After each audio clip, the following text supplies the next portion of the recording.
All right, hey there. Good morning, everybody. Christopher Franks with Texas West Capital. It is Tuesday, the 20th of April, 2021. Here in beautiful Bernie, Texas. Nice, beautiful sunny day outside. Kind of makes you feel bad sitting inside, but hey, we got lots of windows here, so it works. Hopefully, you guys are doing all right. Really nothing surprising going on with Bitcoin. I talked about last Friday and probably even last Tuesday here publicly, and definitely a few times a day there in Discord, about the possibilities and the invalidation levels as price continued to drop and where we were looking for price to go. So really, there's just no surprise here as it continues to unfold. If you're surprised, then you haven't been paying attention. So we'll talk about that today. We'll talk about the DXY. We'll talk the dollar there. We'll talk about some gold, maybe silver, some precious metals there. Take a look at the stock market, all that kind of fun stuff as price action continues on here. So, hey there, good to see you, Mark, Hank, Nevlusian, Crypto Mowgli's here, Spiral Architect, what's up, buddy? Alex Webb checking in, good to see you, man. Data's here, Telluride as well. I'm sure lots more out there, so great to have you all with me. As always, guys, if you're new, if you haven't checked us out yet, be sure you do so. You can do it here at howtotradetowin.com. We'd absolutely love to have you there. Again, tier 3 is where it's at. If you can handle a ton of content, that's the place to be. If it's a bit much, tier 2 is the place to be to start out. But man, people don't believe how much content we actually put out every day, every week and whatnot until they're actually a member there. So it is significant. Can be overwhelming at first if you're new to Discord or just new to trading in general. But again, the whole idea of Discord is to just kind of take you and throw you in the midst of it and kind of, force you to swim, right? I mean, again, I always liken our Discord to, learning a different culture and a different language by actually just moving there for a bit, right? Those foreign exchange programs in high school and college and whatnot, where they kind of stick you there for a semester and you're just immersed in it, and you kind of. You hear it talked about and see it all the time, and eventually you become, much more fluent in it. Same thing with what we do in Discord, guys, which is why we give you those discounts if you sign up for more than 1 month at a time. Again, the goal is, it should be not to just do 1 month and then you think you're a trader. It's going to take you more than 1 month, guys. And so by hanging out with us for a while, we got to help you continue to reinforce those things that you need to learn, those good best practices and whatnot with trading, and get you out of that new trader mindset and get you into understanding what's really going on so you can be more successful when you trade. At the end of the day, that's our goal. So we'd love to have you there. You can join us there. By the way, guys, also, if you haven't checked my my Twitter feed there, if you guys are, or you aren't following me there, let's see here. Follow that link right there, and it'll get you some free info here, guys. Let me see. Here it is. It's with Elliott Wave International. They've got this thing. I mentioned this last week. It's the state of the European markets. So especially if you're over there in Europe, this is a great thing for you to get a grip on here. Doesn't cost you a thing. You just join their My EWI club or whatever. It's free. You don't have to put any credit card in there or anything. And you get access to all this. So you'll get here and you'll get access to all this kind of stuff through April 30th. Including, this, they call this the special report here, What a Trader Needs to Be Successful, written by Robert Prechter. Man, absolutely a great guy to know. Discovering how to use the Elliott Wave principle ebook there, how to count waves correctly video. You get their access to their new April 2021 European financial forecast. And then on April 18th, which was last week, so you should have access to it if you join today, you'll get their Elliott Wave Theorist. This is a pretty good thing to actually get, guys. If there's one thing that I would say is probably good for just about everybody, that's interested in getting a look at the markets and what's going on and everything, this is a great monthly thing that you can subscribe to with them. But you'll get the April 2021 issue with this here for free. And then you get their Monday, Wednesday, and Friday short-term updates. They come out, on those days. Look at those markets. So anyway, guys, jump in there and get that. I mean, I can't push them enough. They tend to be a bit expensive depending on what you want to do.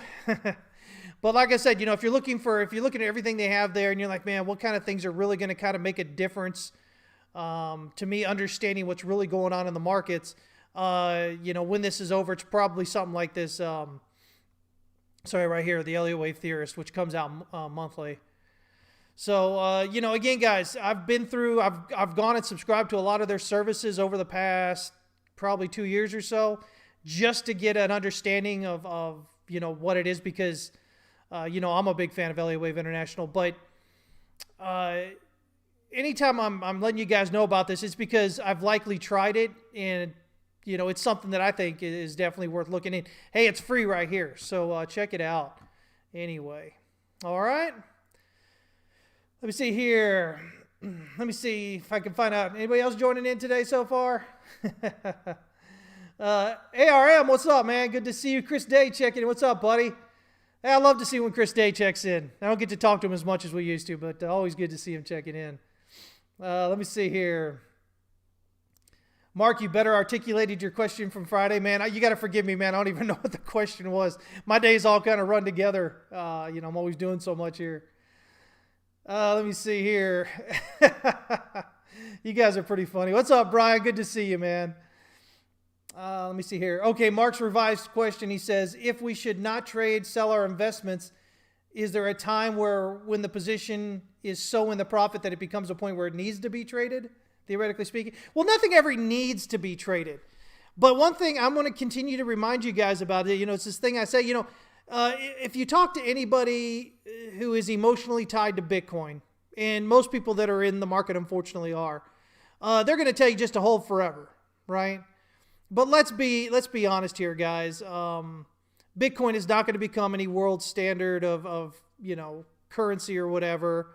And I know that hurts feelings when I say that, but it is what it is, guys. There's no way governments are going to allow this to happen.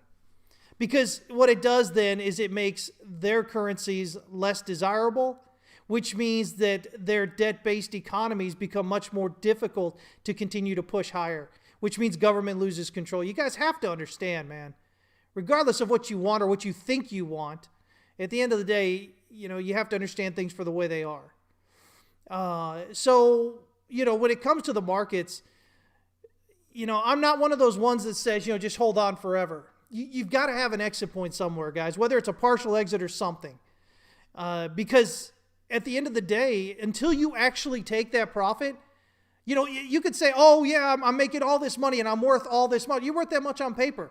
If something happens to the market tomorrow and it dives, let's say it's Bitcoin and it drops 20 grand tomorrow, you're worth 20 grand less per Bitcoin that you had, right? I mean, right? So until you actually take profit, you're saying you're worth something that you may or may not be.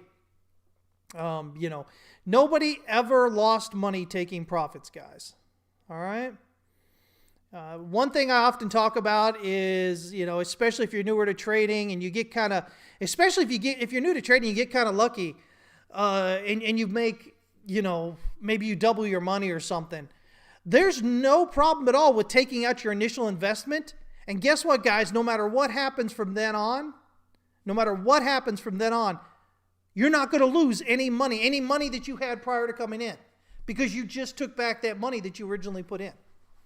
All of a sudden, at that point, you're playing with profits, man. Your risk of loss of where you were prior to entering the market is zero. You're not going to lose more than what you were, you won't end up lower than where you were when you first entered the market, because you took out your initial investment. And there's something to be said about that kind of, helping you become more relaxed and not quite so stressed out in the markets. So I wouldn't say that there's necessarily any particular point that you have to start trading, but I think you should always have some level at which you're looking to take profit, because one of the worst things that can happen to you guys, if you haven't had it happen yet, is to be up a lot in profit, like a significant amount of profit, and not take profit, and then have it come all the way back against you, and then you're negative. Not only did you lose all that profit, but now you're losing money too. And you could have had profit. So I don't like a lot of the social media, big accounts on there that just tell you to hold and that's it. What you'll notice is a lot of them that do that, they already have money. So it's easier for them to say it. Many of y'all are coming in and you don't have that money. So it's a lot easier for them to say it. It's a lot easier to stay in a position when you've got a comfortable living and in money in the bank. It's a lot easier to hold out in a position. If you're brand new though, you may never get to that point where you can be comfortable in that position because you lose your money, right? So just some thoughts there, guys. What's up, Mike? Good to see you, man. Bill checking in as well. Bianca, hello. Mr. Who's the Gamer? He says, wish I traded my investments down more than have ever been in stocks. Let me see here. Mark says his problem is that he knows enough to know that he doesn't know. So I didn't sell Doge even though I thought it would come down because I don't know how to tell when to buy back in without hand-holding from the crew. And I think that's a lot of the fear. People are scared that if they do take profit, then can they make profit again? All of a sudden they have to work. They have to find a new entry. This is a lot of the stuff. Thankfully, for our Tier 3 members, we teach every week on Wednesdays, man. We teach you ways to enter the market, no matter what it looks like.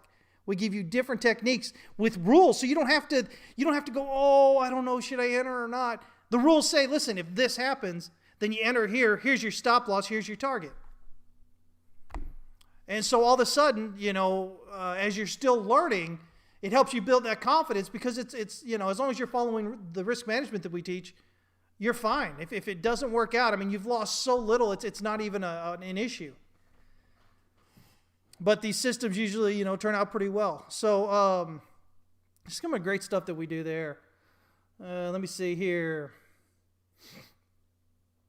We'll take a look at Doge today, by the way. Today's Doge day, everybody says, right?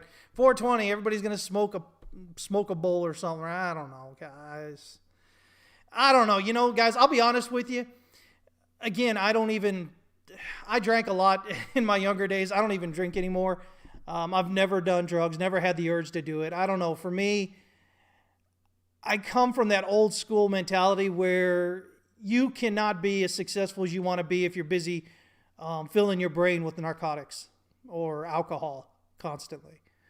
And like I said, I was young and dumb for a while and drank a lot, and it is what it is. But these days, I find much more clarity without all that going on. So, people are going to do what they do. Today's Doge Day. I saw a video. Listen to this, guys.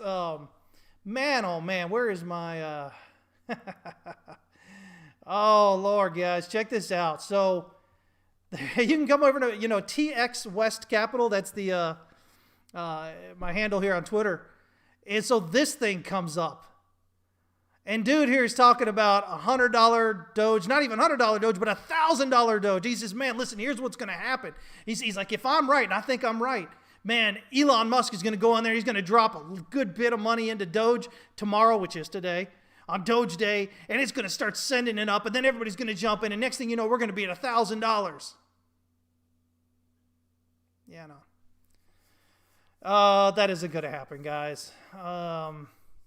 It makes no sense. But again, this is the kind of stuff that the people that you are trading against out there in the market, this kind of nonsense is what they're basing their trades on. And maybe you're new here and you go, oh man, I was kind of doing that. Well, now you know not to, okay? Every cycle, in every market, when things get to this really bullish frenzy, retail tends to act like this.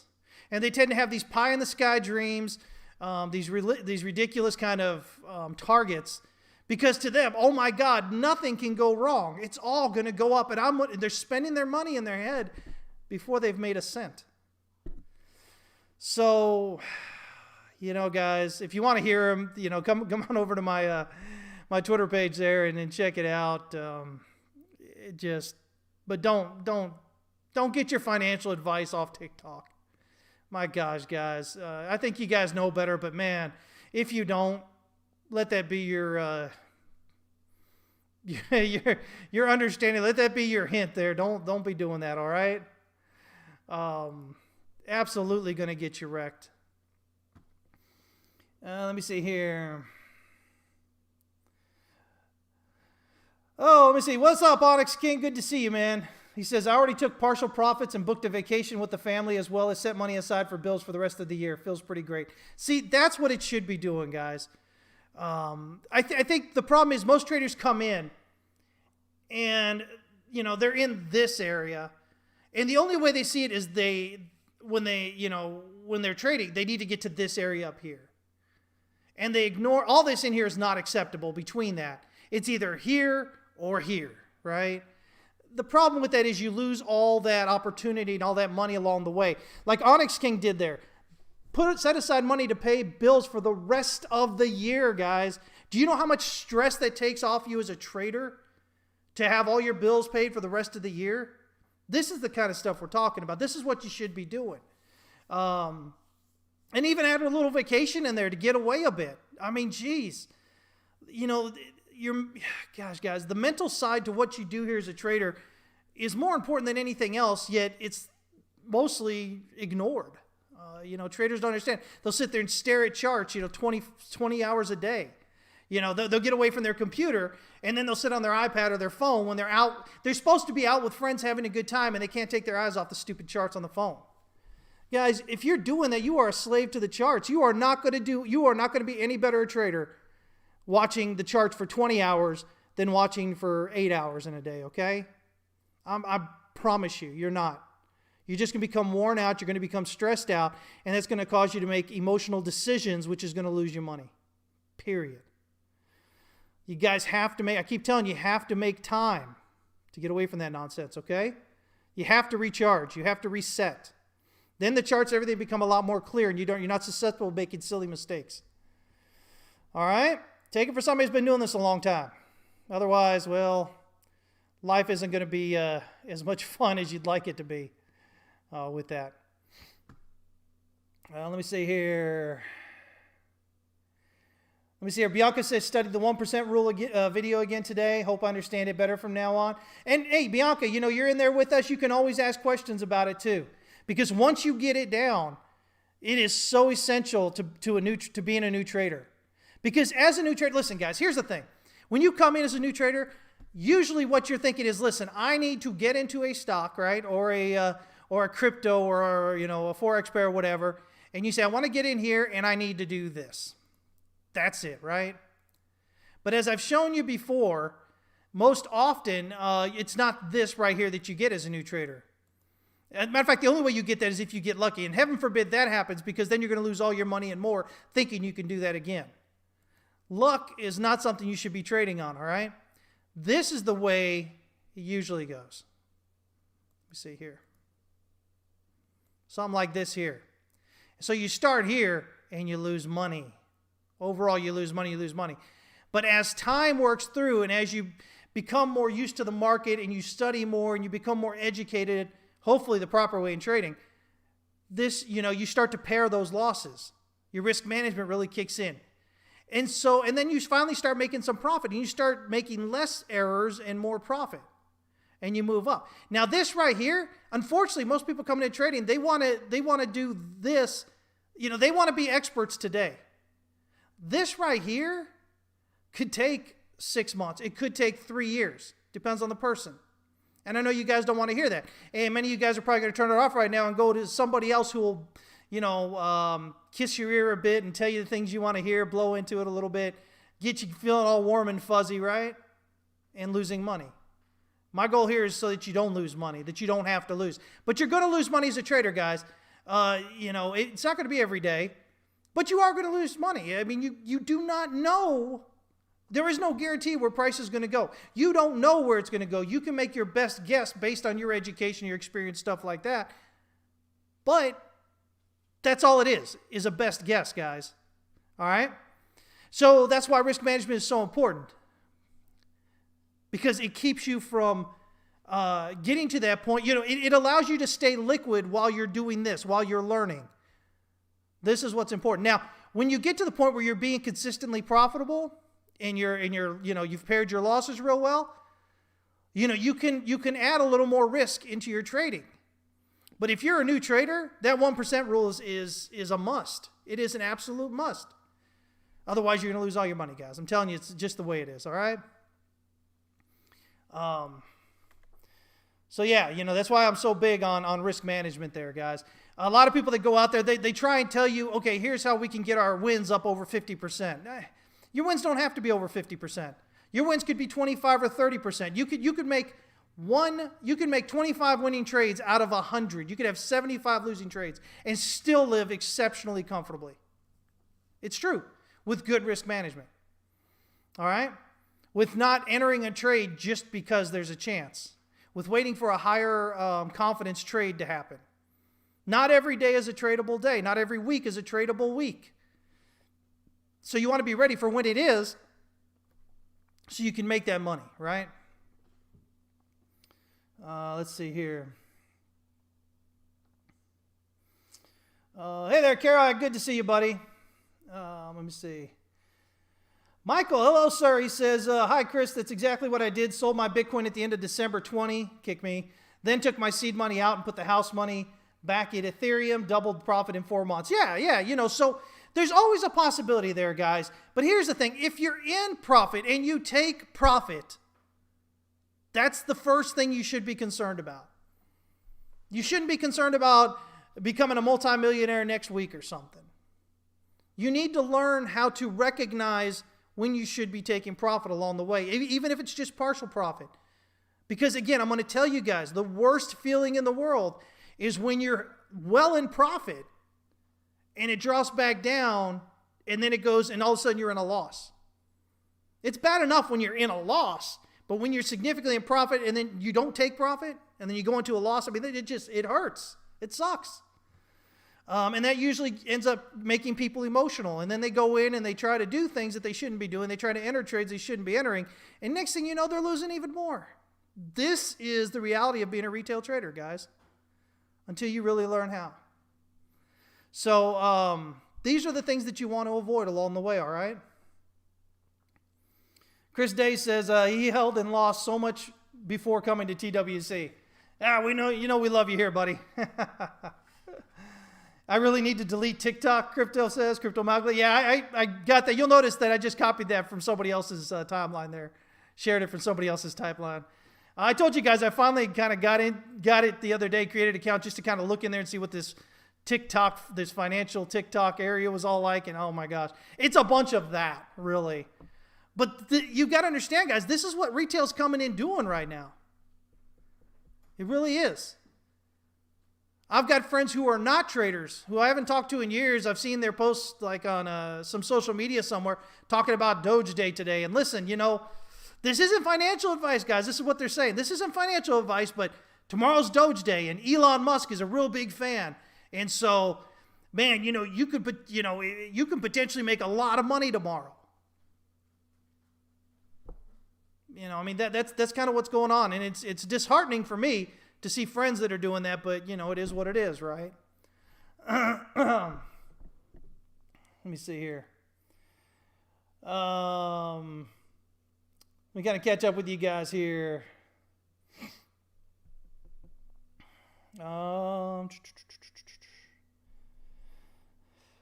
Just going to catch up with you guys on what you're saying here.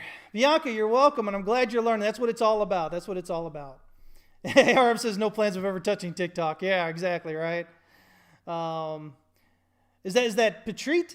Hey there, good to see you. Says, even though now we see balanced set of bullish and bearish technical considerations, do you see any technical model chart unfolding on higher time frames? Yeah, so right now, I still think that we're potentially in a wave 4 right now. I don't see any reason to think otherwise at the moment. It's the possibility, as we've talked about before, that, there could be a top there. But I think we're in a wave 4 right now. And so, what degree of wave 4 depends on how far, what kind of pullback we get here. So, speaking of that, this is the newest account I've given Discord today to take a look at. This is something I'd been mentioning, and I just finally put it down actually on a chart here. But the idea is maybe there's a leading diagonal here for wave A. And then we've got this triangle forming for wave B. And then that'll give us a wave C target down here of around, I said 49 to 50,000, closer to around 50,000, okay? And then what? Well, it just depends from that point. Because well, you know what? Before I get into this, this is kind of the local what we're looking for here. As long as price, moves in threes here and doesn't go above wave A, then the triangle is still valid here, okay? So potentially ABC sitting like that. Let me see here. Now, the other possibility is this one right here. And this has us as a 1, 2, and then a 1, 2, 3, 4, and maybe a 5 planted here. But even if that, I mean, this could still be a triangle for 4 here and get you a 5, and it still gets you to that 50,000 area. But that would just be 3. And then we get 4 up here, and then 5 back down here toward, 46, 5, 46, 6. Right down here, okay? Now, you might notice I see a wave A here, that's 5 down, right? Now, the thing about that is that this bigger count, this is something we've been talking about this kind of thing, triangle and a flat, since we did 3 down here and started looking at 3 up here. But this suggests maybe ABC down for A, ABC up for B, and then doing an ABC here for C. Now, there's 2 ways of looking at it. This one right here expects maybe a triangle here, okay? So something like this. All right, a running triangle. So this would be A, and then you'd have B, and then you'd have C coming down. Now, the only thing is, these targets are the generally expected extensions, where we usually expect wave 5 of 3 and wave 4 and wave 5 to go to. But price can, be shorter. It doesn't have to go that far, but, we base our initial targets on what we generally expect, right? So if this was to come down here for A, it would have to go up here for B and then come down just a little bit further for C here. It cannot go below wave A over here, okay? If it drops below wave A here, then it's not a triangle, like we're kind of looking at here, all right? However, the other possibility, whenever you see the possibility for a triangle, you should see the possibility for a flat, and vice versa. If you see the possibility for a flat, again, we're talking about your first 2 waves, your wave and your counter trend, right? So ABC and ABC could be a flat starting out or could be a triangle starting out. Now, if I'm looking at a flat, as I've explained before, usually what I'm expecting is either wave A or wave B to be sharp and the opposite wave to be more elongated, take more time to stretch out, right? So you've got this straight ABC down here, a pretty quick one, and then you've got this elongated one here. So I'm thinking we might actually have a flat here playing out. So A here, B here, and then you'd have 5 waves coming down, okay? Now, minimum 5 waves down around wave A here. But like I said, if this triangle that we're looking at continues to print down below wave A here, then it's not a triangle. So then we'll look at it as this flat. And so with that flat, it looks something more like this here. Now, I've got 2 different flats here, okay? I've got this potential flat, ABC, ABC, and then, like I said, this could be, for the first count, the black count, this could just be a leading diagonal here. So this could be a 1 and then a 2. There can't be a triangle here, but it could be a 1 and then a 2 and then work at a 3, 4, 5. And that would get us this kind of expanded flat here. The other flat idea, again, is this one over here, ABC down, ABC up. And then, you would expect price to head on down, potentially down here toward 33,600 as an expanded flat on that. Is there any way to know which of those possibilities is going on now? No. There's absolutely no way to know. All we have to do is watch our swing lows. Drop below here. Do we drop below here? And that kind of weeds out the other possibilities. And if it doesn't drop below it, then we watch to see, does it continue printing out? And you say, but man, then I'm not going to be trading a whole bunch. Like I said, not every day, not every week is tradable. You're going to lose a lot more money trying to trade all this overlap here than you will just waiting it out. Go find something else to trade. Now, again, as I've mentioned here with Tier 3, every Wednesday, we teach all these different techniques to where even if you're doing this sideways nonsense, you can make money in it. Whenever you join, you get access to all those Tier 3 weekly things that we've done since, I guess, last July is when we started. So getting closer to a year here now.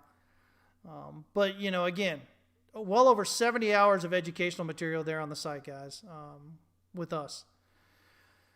More than you can definitely look at anytime soon. But just a ton of stuff to help you kind of become better traders. So, but these are the kind of ideas that we're looking at. At the end of the day, we're just going sideways here, guys. This is all we're doing, really. We're overlapping here. There is no definitiveness of going out.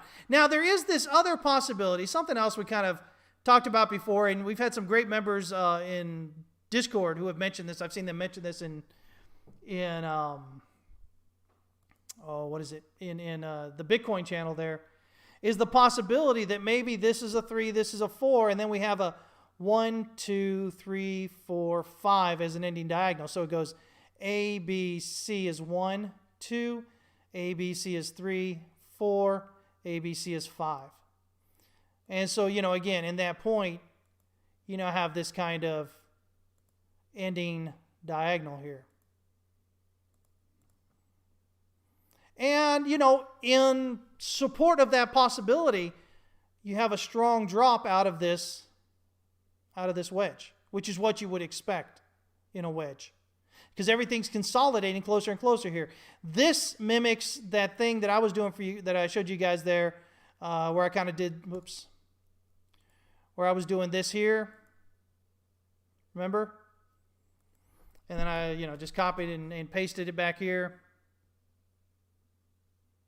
like that, and kind of showing you how that price was going from wider swings to narrower swings here. The idea being that it was consolidating, and so it was going to be a breakout one way or the other there, after it was done consolidating there. But, again, something like that, definitely, right now we're still working on the possibility that this is a wave 4 heading up. So that's why we're watching these other things as we're doing. And if you're trading, it's great to trade. You can trade it along the way. You know where your validation, your invalidation levels are. You know what you're looking for in terms of patterns and what invalidates them in case it does. And what validates them and says, hey, you should, you can profit lower down. And you drop below another swing low and you're like, oh, well, now maybe that other thing we were looking at is invalidated, but we've got this other pattern we can, potentially are in process with. So, you can continue to trade along with all that information in mind, which is the great thing. It's not simply, oh, we're doing this and that's that. So, yeah. Let me see here. But, let me see here. Patrita's talking about the ADX index. This is a non-confirmation can be seen on the chart, and that the ADX index has turned up from extremely low level in conjunction with the current price decline. Yeah, again, depending on whatever,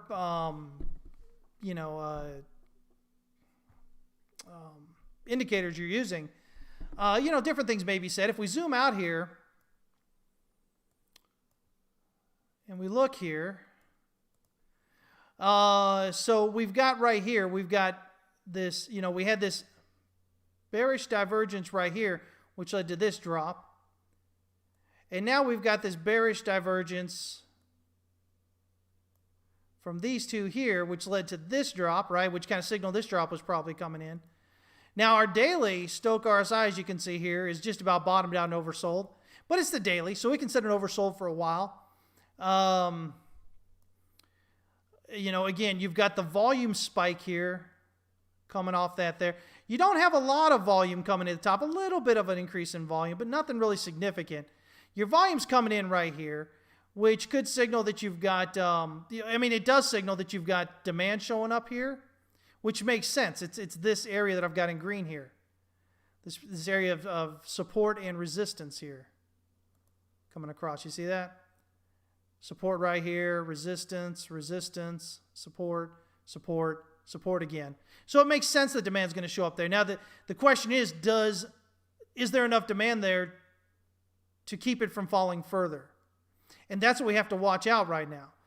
Now, the other way to look at that, because, the RSI still has a lot of room to drop. It's only right there, 42 or so? So it's just on the bearish side of neutral. Remember, my neutral is 45 to 55, so 42 is just on the bearish side of neutral. And it's in a downtrend from overbought. You know, as you can see, these peaks have been getting lower and lower here along the way, leading to these pullbacks, these bearish divergences coming down here. But, you know, if you get out all that other stuff and you just look at pivots, well, pivots, we're finding support on the pivot right here, but it really seems like we're trying to bleed on through that. You know, this first one, it dropped down below, but spun back up and closed back above it. Good, that was good showing. But then the next day, it's dropping further, and it dipped down, came back up, closed above it, but much closer to it. Today, here we are again trying to get through it. So I'm thinking there's a lot of selling pressure coming in this area here that might end up taking out, you know, demand and continue us lower, which is what most of those patterns that we were looking at, those counts were kind of alluding to, right? Head down lower. So yeah, you know, if you're watching that, you know, it's not the best thing there.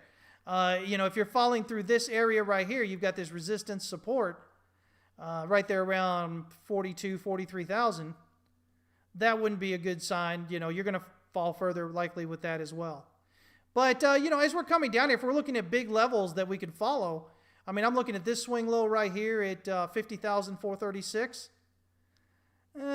Possibly interior here at 46,312, but definitely interested in this one down here at 43,020. Those are the big areas. You know, if you're dropping through this one, you should at least be, you know, kind of getting to this $46,000, $47,000 area. And potentially, maybe even more likely, down here around, you know, 43,800 or so, midway into this demand structure here. But if you lose that swing low and this swing high here, you're coming down. I mean, that really just kind of moves you on down here.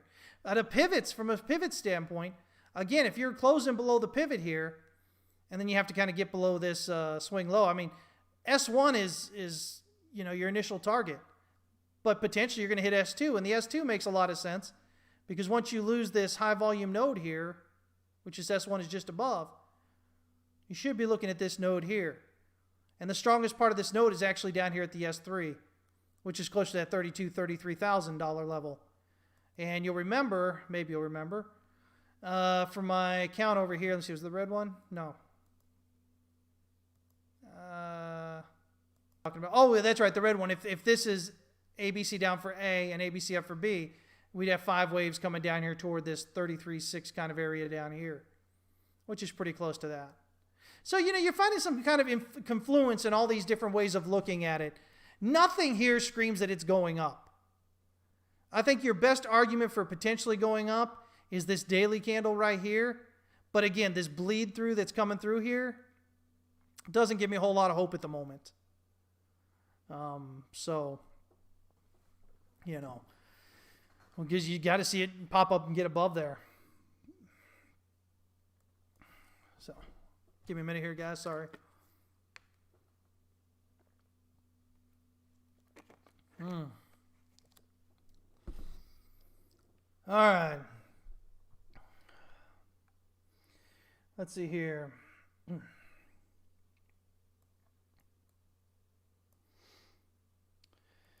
All right, here, kind of looking at this here.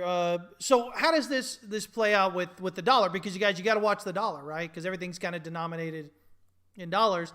And if dollar is gaining strength, then those that are denominated in it should then be having price pressure, downward price pressure on the asset's value, right? So if we look at, let me zoom out here a bit. So if we look at the dollar here, as we keep on zooming out here a bit, I'm going to get that out of there.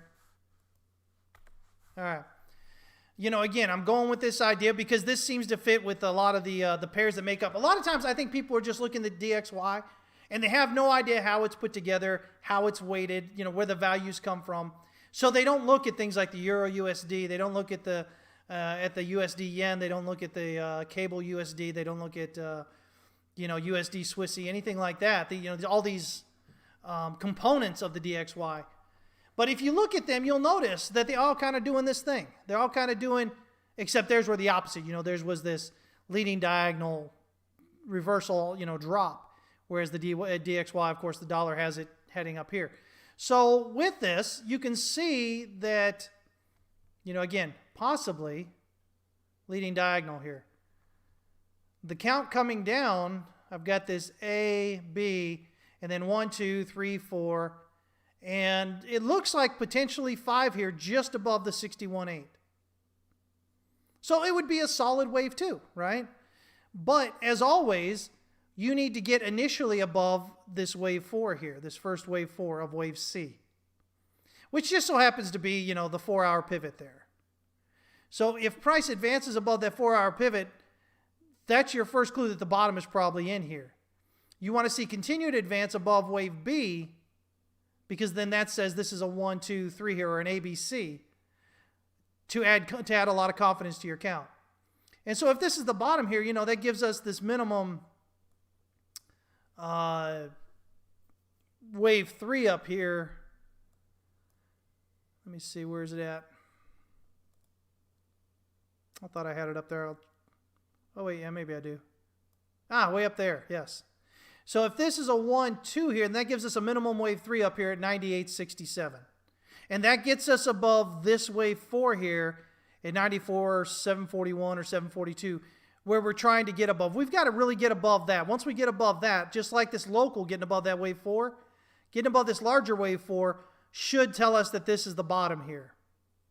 Until we get above that point, maybe it's possible that this is wave 4 and we've got, I don't know, maybe we've got a double zigzag working here. So we've got, ABC, W, X, Y, whatever here, and then X. So you've got W, X, and then we'll have Y coming up. But even if that does, we're still heading higher above this swing high here. But I think right now we're kind of looking good with this at the moment here. So now we'll see if we can get that kind of move up above there. And like I said, if we're doing that, it's just going to give, more pressure, to Bitcoin, as the dollar's advancing overall. Let's see here. All right, looks like I've got to get rid of somebody here who's just going to be an idiot. Let's see here. We'll just be kind and put him in a timeout for now. If you guys are going to to come in here and just kind of try and get people to come to your site or whatever, I think our viewers are a bit smarter than that. Hey there, Esteban. Good to see you.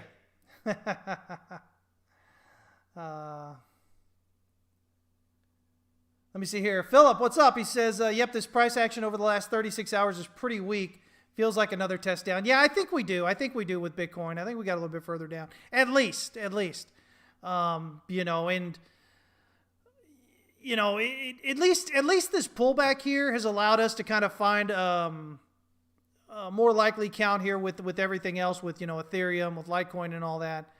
Everybody potentially getting to this same point because you get that large pullback, and that's one of the things I've talked about over the weeks and probably the months as we've been looking at different counts that are possible. Looking for that big initial pullback again to kind of get everybody else all lined up with their charts. So yeah. You hit them, Justin? What's up, man? Let me see here. Carol X says the pound followed through after heading below wave 4. I just put whatever in timeout. I don't know if it's a bot or anything, Hank. But I'll ban them if they pop back up again. We'll see.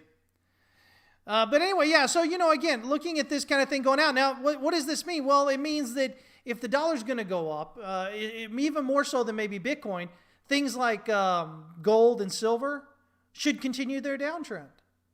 I know a lot of people are, they want to see them go up, and, it's possible. Sure, it's possible. I've never said it's not, but gold and silver have a lot of work to do to suggest that they may be bullish. right now, anything they've done, it's still part of this whole downtrend. And, I think gold's getting to that level that if it drops through, I think we should see renewed interest of really kind of selling it off and sending it lower on that. What's up, Jordan? Let's see here. Let me see here. Oh, so anyway, yeah. So if we're thinking about it, gosh, sometimes I just lose my train of thought here. Oh, where are we at? So speaking of, gold and silver and stuff.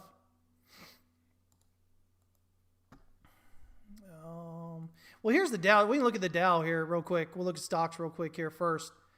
Again, possibly the Dow is topped out potentially. If we keep zooming out here, you'll see this larger kind of count coming in,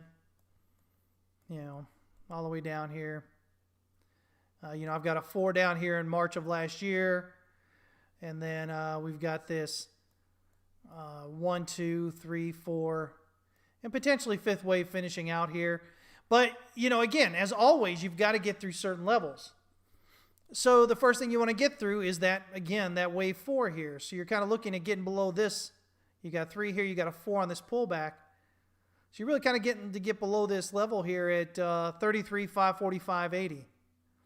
That's a subtle clue that the top may be in here. I say subtle clue because what you really need is below this wave 4 down here, which is 32,071.40 cents. If you can get through here, this is your first real clue that the top may be in. But again, as we always do, you want to look at, you look at the 4s and you look at the Bs. And in this case, this is 4 up from here. So the major count, this major 4 is over here. If you can get below this, then, like the likelihood is that's the top up there at $8,000 higher or 8,000 points higher there. Got to get below this 26,143. And you say, oh, but man, that's, what can I do with that? I mean, I've missed, if you're waiting for this particular longer term target here, this more concrete evidence that the top may be in. Well, what am I going to do? I missed 8,000 there. Well, guess what, guys? If this is wave 5, it's got a whole long way to fall here. That 8 is not going to kill you based on what it has left still to go off that, again, coming on down there. So, it is what it is, guys. You have to determine who you are as a trader or investor, how risk adverse or risk tolerant are you. And then no matter what the answers are to that, you've got to really keep that risk management strong. But, with where we are up here, you can do it one wave 4 at a time, basically. If you thought maybe this is going to be the top up here, you're going to go short, but your stop loss absolutely has to be above the swing high up here. Because it could just do a deep retrace before coming back down and continuing lower. The only way if this is definitely not, if you're in the wrong position shorting here, is if it goes above that swing high. But you start, with your local wave 4, and then you're not so local wave 4, and then you're even less wave 4 kind of thing, as price goes and plays out through here. Down there. Like that. Wave 4, wave 4, wave 4. And you can just play those wave 4 targets on the way down. As long as you keep hitting those wave 4s, you keep looking lower, right? Until you're getting a good 5 count coming down. Right here, we've got 1, 2, 3, 4, 5 here. So we've potentially got 5 down right here, which means we should be looking for 3 up, more likely than not. And look at the 50% right there at the pivot. So we can get a 1, 2, or an A, B, depending again on whether this is the top or this is a 3 and this is maybe a 4 and then we got a 5 still to go. Because we don't know for sure. Just because we have 5 down doesn't mean we're definitely going to do it. Because the ABC has 5, 3, 5. Just like the 1, 2, 3 has 5, 3, 5, right?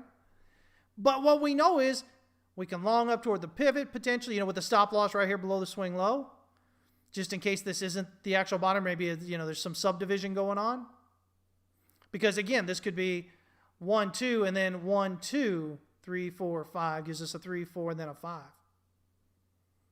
But we don't know for sure. But we can go long with the stop loss right below this swing low here, and a target up here around this pivot area. And if it gets rejected there and heads on back down, we can go short again, with our lower target. Potentially at, if this is 1 down and that's 2 up, or A or B, well, then you'd look at 100% extension. Because if it's an ABC, usually we try to look for wave A to be equal to wave C, right? Or wave C to be equal to wave A. So you would have initial target if we came off here up to the pivot up here and came back of this 33,470 here. And that would say, well, maybe that's a wave, an ABC, and then it reverses and heads up, right? Or if it continues on down here to the 1618 at 33,141, then you start going, well, maybe this is a 1, 2, 3. Because you're getting down to that 1618 area, which is usually a wave 3. So as you can see, none of these things guarantee price is going to do anything, but they give you guidelines that you can follow and you can trade. You don't have to know exactly where price is going, especially in your larger thesis, to be able to trade it effectively, guys. Let's see here. Let's see here. Y'all talk about who's your daddy. Y'all are a mess. So this is where things are. But, again, when we look at markets and what's going on, we look at what people are saying, and, there's quite a bit of euphoria going on, right? I mean, again, the idea that DOGE is going to go to $100 or even $1,000. Absolute nonsense. Can I guarantee it won't? No. I mean, I can't guarantee anything. I have no control over it, right? How can I guarantee it if I have no control over it? But are the odds anything at all that's going on? I mean, the odds of that doing it are so minuscule that why would we do that, right? Why would we do that? Do I have DOGE to 50 cents or not? We'll talk about that in just 1 minute. I'm about to change over. Let me answer this question real quick. Chris, do you have an opinion on interest rates and whether those have bottomed out too? Yeah, I mean, as I've been talking about in evolution, I think that the Fed's going to have to do something about them. I think they will be. I think there's a good chance that their hand is going to be forced. I think there's a lot of doublespeak and a lot of vagueness coming out of the Fed right now, and it has been. We've been talking about that in Discord a few times. You may remember. And there's just nothing convincing coming out of it. They seem more like, man, we hope people believe what we're saying here so that it makes these things happen. But I think the Fed's ignoring too much of what's going on, pretending like it's not there or that it doesn't matter. And I think what that means is there's going to have to come some reckoning. And the reckoning is they're going to have to raise those interest rates. I was correct when I called the opposite there in whatever that was, 2019, summer 2019, leading into 2020, I believe it was. Or 2018, leading into 2019, whenever that was.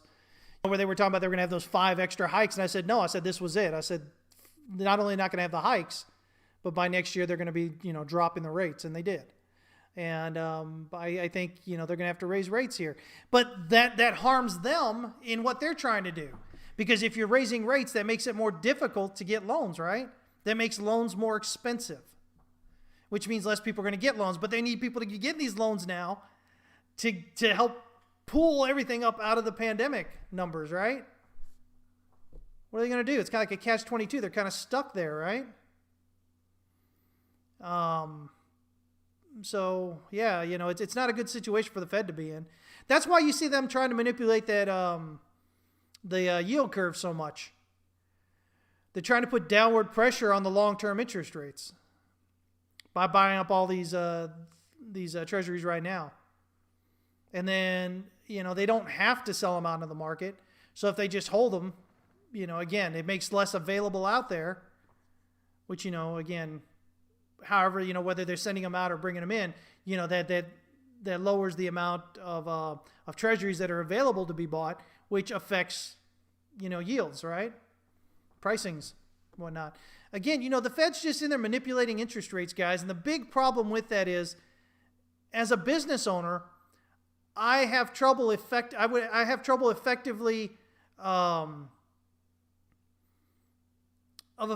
running my business because I don't really know where real rates lie.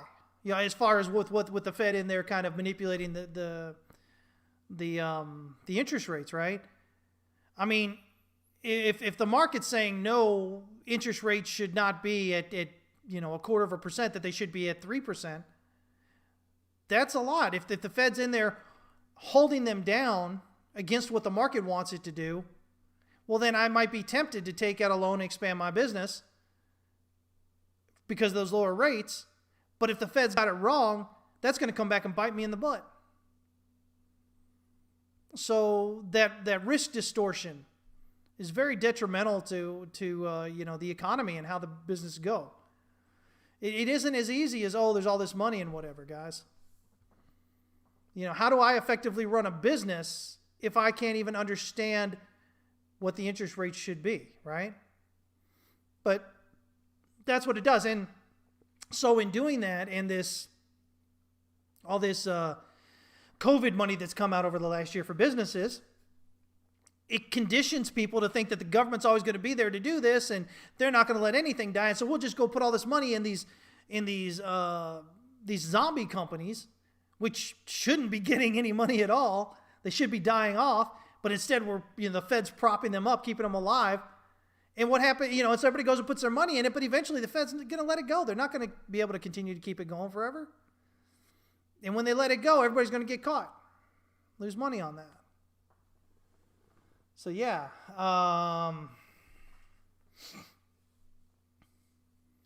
Onyx King, somewhere around that for DOGE. If you were to look at it that way, sure. Okay, so let's go ahead and talk about DOGE, guys. Where are we at? There we go. So, last week I'll talk about it again here. I've got an initial target of this 50 to 55 cent range. If we get above that, I'll look for a pop maybe to 80 cents.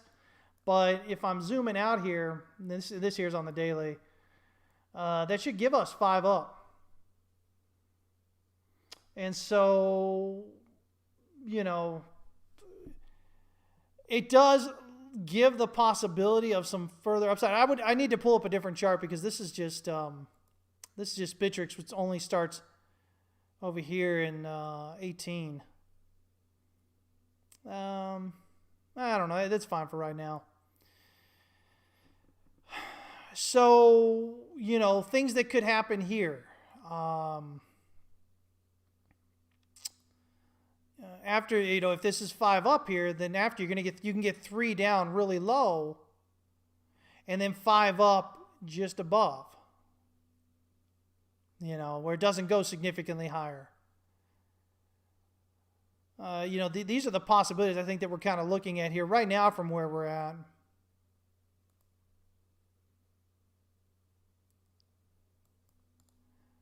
I think in this case you definitely want to put on the fibs based on log scale because there's such, this is 1/4 of 1 cent and this is up here at almost 50 cents up here. I think you've really just kind of got to do that. But I mean, at this point here, this gives you a 78.6 pullback toward this high volume node area down here. Basically this kind of area right here, which makes a lot of sense. Could it bounce at 38.2? Sure, it's possible. But if you're not getting that there, or could it reverse there? Sure, but if you're not getting a reversal off there, if you're just getting a little bounce, I mean, you're coming down at least to this, 9, 10 cent area, 11 cent area, if not down here toward, 3 to 4 cents. And this is shot up pretty strong. So what do we look at? Well, if the broader market, everything else is going, and it's still kind of going up, and it's still kind of just being crazy, it's possible we could get a shorter pullback here and then further up. But if the rest of the broader market is collapsing, everything's got to go into hell in a handbasket, I don't see this bouncing here. I see this coming way back down here minimally. And what's going to happen is a lot of people who bought right here, because, today's DOGE day, right? It's going to 100 today, right? 1,000. Eventually. So they say. And so you're buying here, and next thing you know, are they going to hold all the way down here? Maybe, so they've effectively lost all that money. Or are they going to sell? Well, most likely they're going to sell at a loss. So they get up here, getting in at the end, getting caught, taking a loss on it. That's most likely what's going to happen. Let me see here. How do we account for the meme level of stupidity? Well, what we do is we trade it up, guys. We trade with the meme, but with the understanding that that's exactly what it is. It's just retail exuberance, over exuberance. It's just retail going way off the deep end. And so we know it's going to come to an end. Where does it come to an end? Well, we figure it out. We kind of watch as it's going. But we can definitely trade it. The difference between you trading with that and them is that they don't think it's ever going to end. They think 100 and 1,000, it's coming. And you know better. So you're able to lock in your profits more intelligently. I mean, realistically, here, if you're selling here at 36 cents, I mean, maybe to you it makes a big difference if it goes to 50 cents. Maybe it doesn't. Depends on where you got in. But, these are things you keep in mind. Here's the thing, guys. I see a lot of people, new traders, come in and they stick with something because they think, man, what if it goes up? I don't want to miss out on that. What if it goes up? Man, you know what, for me, if I'm at that point, I'm like, maybe, and I've got a good profit, personally, I just take profit and I go find something else. Remember, trading isn't about that one trade that you can get in at the bottom and get out at the very top. Successful trading is about knowing, when to take profits. And for me, there's so many opportunities out there. It's not worth the headache of, oh my God, is it going to go up or not? Or I don't know. There's too many other great opportunities out there that are much more definitively, yes, it's going here. A lot less stress. And, the way I feel about it is the less stress you have when you're trading, the better off you're going to be. The less emotional you're going to be, the less bad trading decisions you're going to make. So don't worry about, what if I miss out something? If you do, get out some of it. Take out some profit and leave a little bit in, if you're that concerned about it. But realistically, if it's causing you that much stress, you don't know if it's going to go up, maybe it's going to go up, maybe it's not. And you're in good profit, take your dang profit, get out. Go find another great entry. Something that's not as stressful. Something that, look, man, that was a wave 2 pullback. It's going wave 3 now. Or, that was a wave 4. It's done. It's going wave 5 now. You'll be so much better off at the end of the day, guys. Trading is about consistently being profitable. It's not about that one trade here or there. But new traders often think of it the other way around, right? So, yeah. Let's see here. So, I mean, that's kind of what we're sitting with there. I definitely don't see $100 or $1,000 anytime soon. $1,000, man. I can't get over that. It's crazy. But yeah, again, how far it maybe has to go overall is going to, I think, depend upon the broader market, your equities and everything else that's going on there for that. The problem is people can argue entries forever, but they simply don't know when to profit and when to exit at any point that you're in profit. I mean, like I said, guys, nobody ever lost money taking profit. And the other side, of course, the other bit of that, of course, is if you don't take profit when you're in profit, when are you going to take it? So, I think for most people, the problem with all that is that they're scared to miss out on larger. So it's all fear. Fear is the driver in the market, guys. We talk about that all the time. I've told you, what we see on the screens here is this big back and forth between fear and greed. But of those two, fear is the largest. Fear of missing out, fear of losing money. I mean, these are the drivers the real big drivers behind what's going on in the market. So if you're the kind that has trouble figuring out exits, man, you know what? Figure out the entries. Figure out how to get in before the big moves. And then that way, it doesn't matter where it's at. If you're getting in down here at a penny or 2 pennies, and you're up here at 36 now, you're 18 to 36 times your money. Go ahead and take your dang profit and walk away and have a great dang day. Seriously. If you're worried that you're not going to get this little bit further up to 50 or 55 cents or whatever, I mean, I honestly think you're not doing it right. You're not trading right. If you're really so concerned about the little bit higher, leave a little bit of money in there, but be sure you take profit. It makes no sense to continue to hold it if you're fearful because you don't know what it's going to do or when it's going to do it. If you're always looking back and kicking yourself, then you're not trading correctly, especially if you made profit.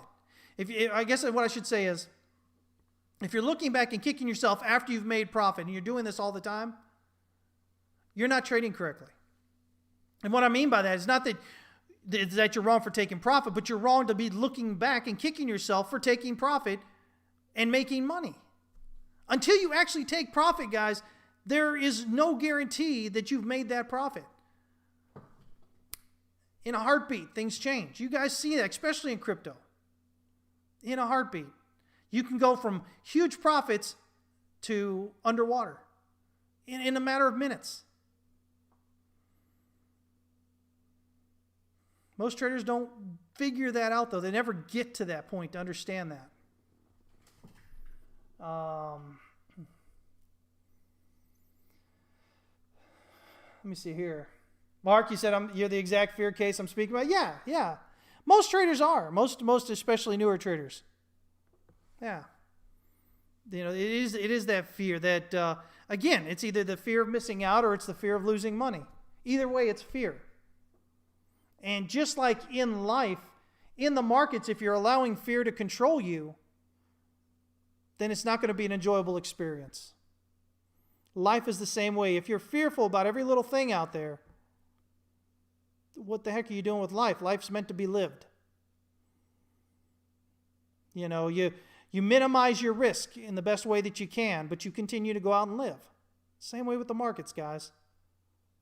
And if you make it through another day of life and you're still around and you wake up the next day, you've profited, right? Same thing in the markets. If you take profit, it's like going to sleep and waking up the next day. You've allowed yourself to continue going on.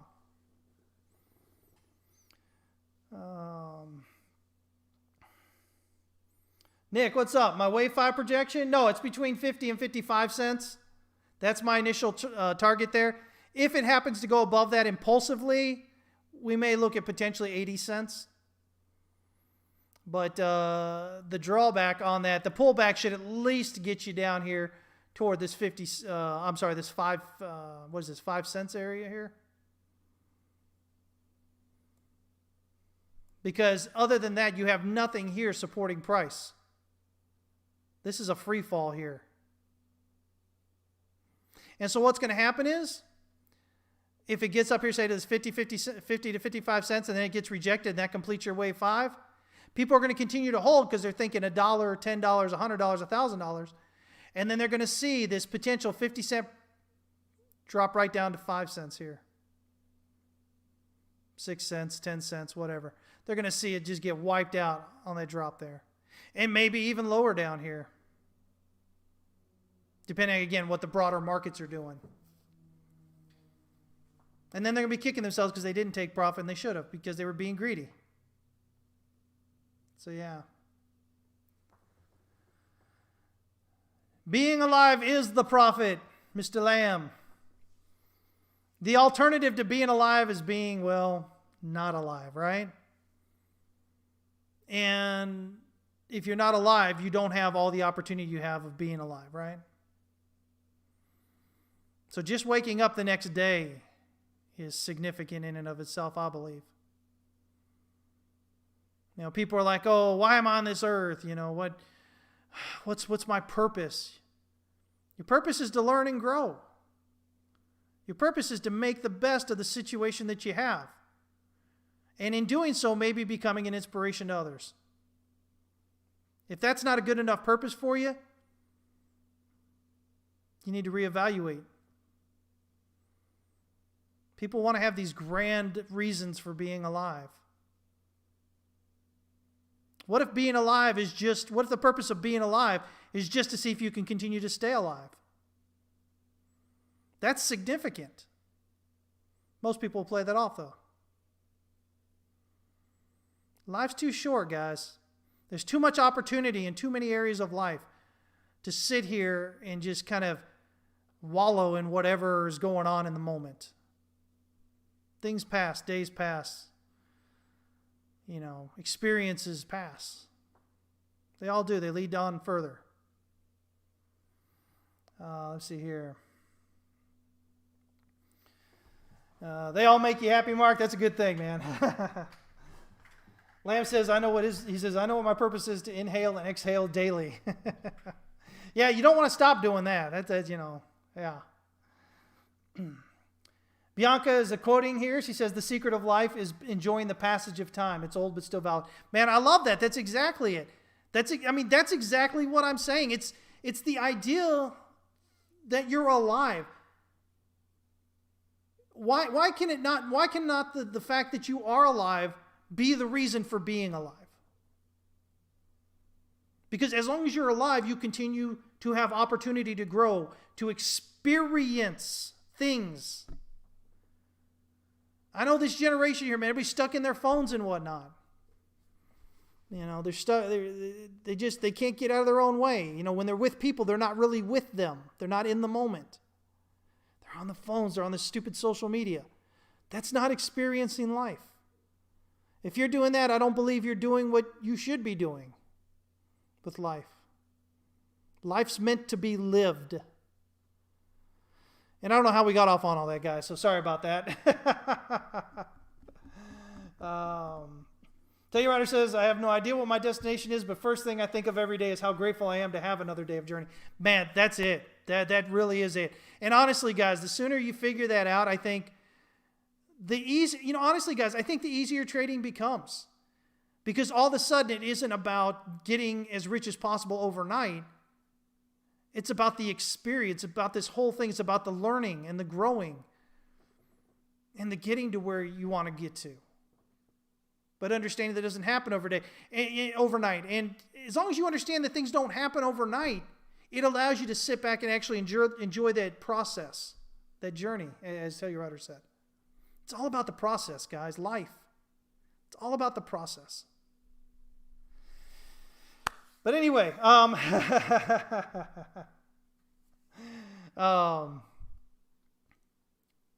so that's where we're kind of at. Let me kind of get back over here.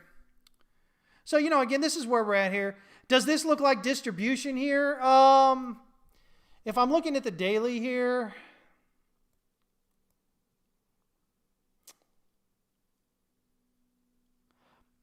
I mean, not really that I'm seeing it. There's no real volume coming in at the top. The volume's coming in, we had this volume spike over here, which wasn't actually at the top. Look at how low this volume is at the top there.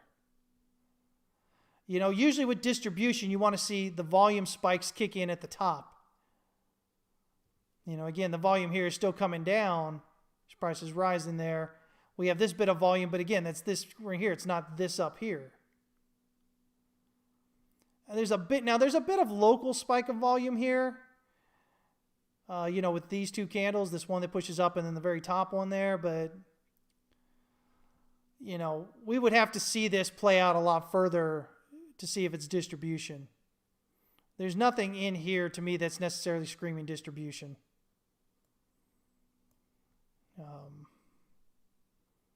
Matter of fact,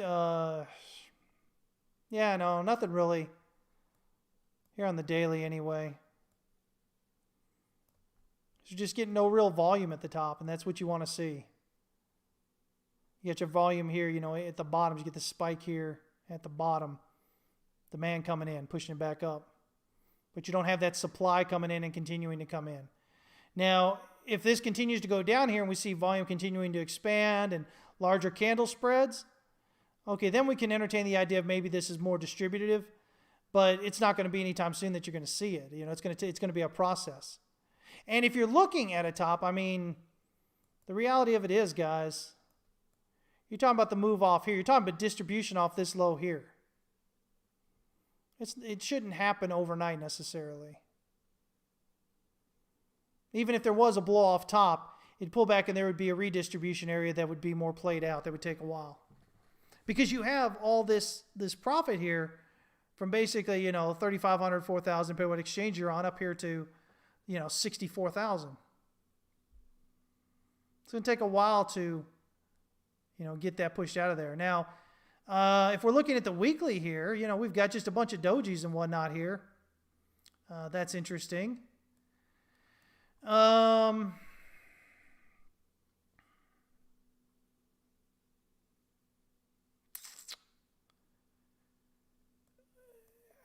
don't know, if I'm looking at this,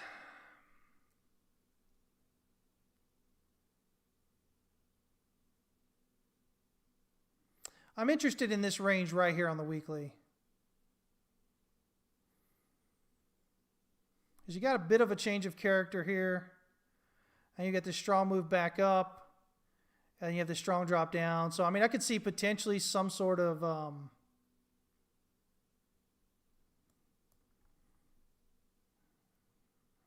see, that volume's not coming out the top there. It's coming on that drop. But, this weekly, where we don't have it on the daily, we have it on the weekly here, where we've got this volume kind of kicking in here. And let me kind of pull this out. Yeah, let's see, this one closed at 59,950. 59,956. Talk too much, I get these hiccups. And then 59,967 is the open here on the next one. 59,967. And the close here is 59,956. So, I guess what I'm saying is you get this move up here. This could potentially be bearish engulfing here. But you've got a lot of wick at the top and bottom, which makes it less than convincing at the moment. So you really need to see it play out some. So really...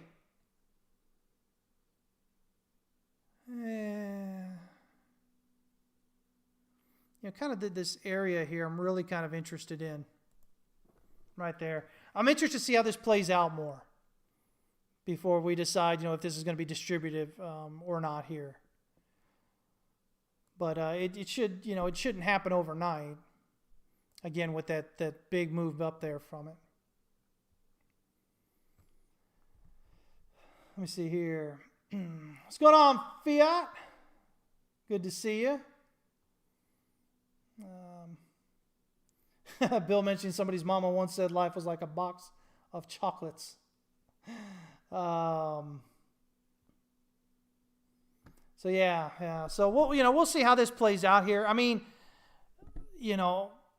Right now you can definitely tell that from the 15th of March to now, so basically for the past month or so, this has been a back and forth between supply and demand right here.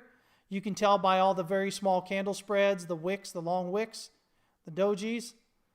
This is all, a bunch of back and forth between supply and demand in this area here. And what you're seeing is that volume is dropping off until you got this here. There was your spike of volume and then that pushing this here. So we really need to see, do we get a drop below these swing lows here? Or this one right here is 50,436. I think if you're getting a drop below there, from a weekly here, you're looking down here toward 44,000, 500, 45,000, whatever, this area here, if you're losing that swing low. And, again, this is that area where you have that support and resistance right there. So if you're losing that, that potentially opens you up down here to, probably about midway there, probably around 30,000, 31,000. in this wick. But, the real big thing comes if you lose that support.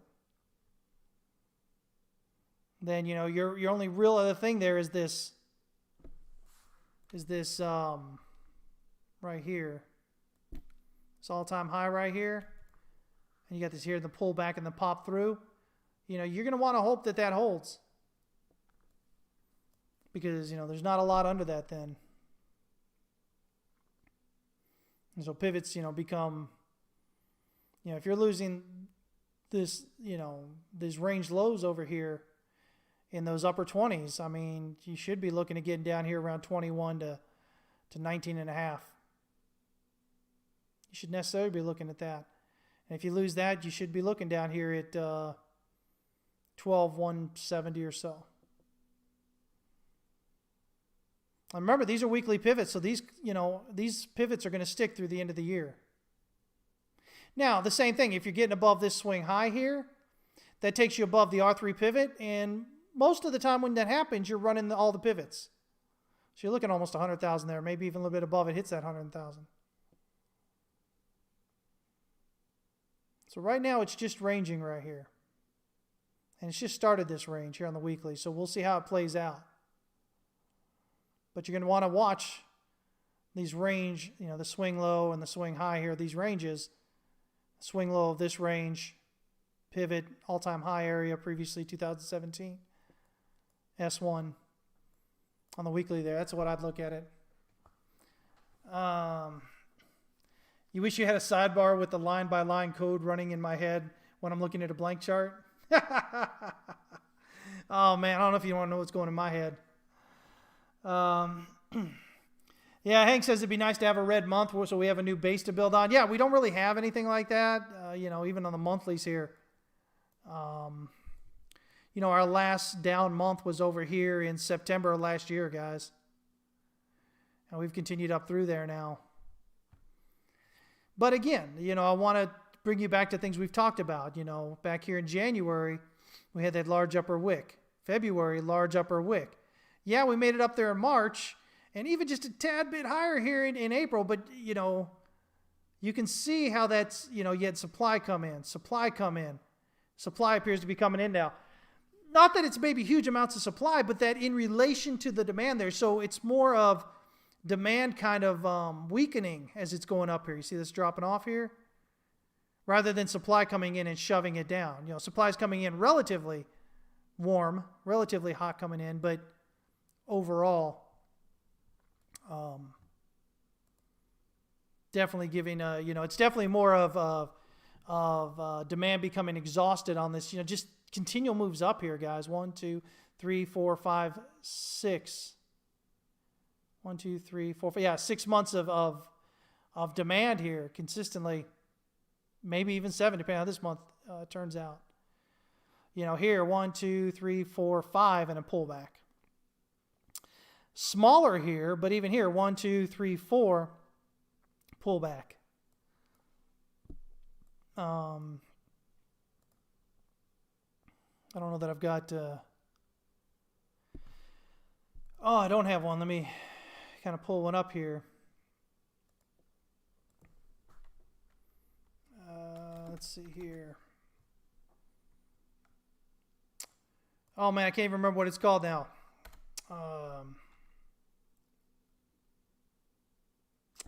The Bitcoin, oh my gosh, what is that chart called? It does daily. I'm so brain dead at the moment. I know one of you guys are going to tell me here, you're going to be great. I'm going to appreciate you. The BLX, right? Yeah, there it is. I got it. Oh, I'll tell you right here, I was a little bit quicker than you. I knew somebody was going to come up with it, though. All right, so we get a better view of this. Jay can play. Yes, exactly. Everybody joining in now. But see, I'm 20 seconds ahead of you or 15 seconds ahead of you on the stream. Or maybe it's only 10 or 15 seconds. So I was able to figure it out before you wonderful people came in and let me know. But anyway, so yeah, 1, 2, 3, 4, 5, 6 so far on this advance. Again, here we had 3, 4, 5 here on this one. previously here, 1, 2, 3, 4, 5. 1, 2, 3, 4 here. 1, 2, 3, 4, 5, 6. We had a 6 here back in 2012. 1, 2, 3, 4, 5, kind of on that, but that came off that low there.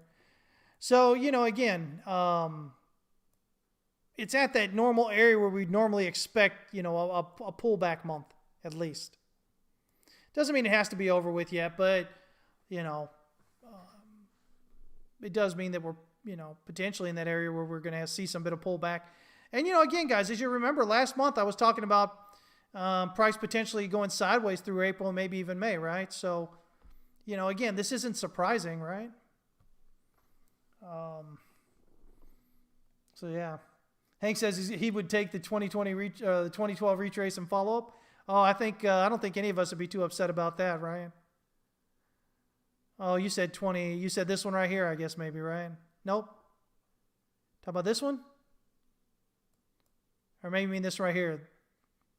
Q1, Q2 of 13. But anyway, yeah. So, I mean, guys, here's the thing. At the end of the day, and I talk about this a lot, because a lot of people are, kind of ignoring it emotionally.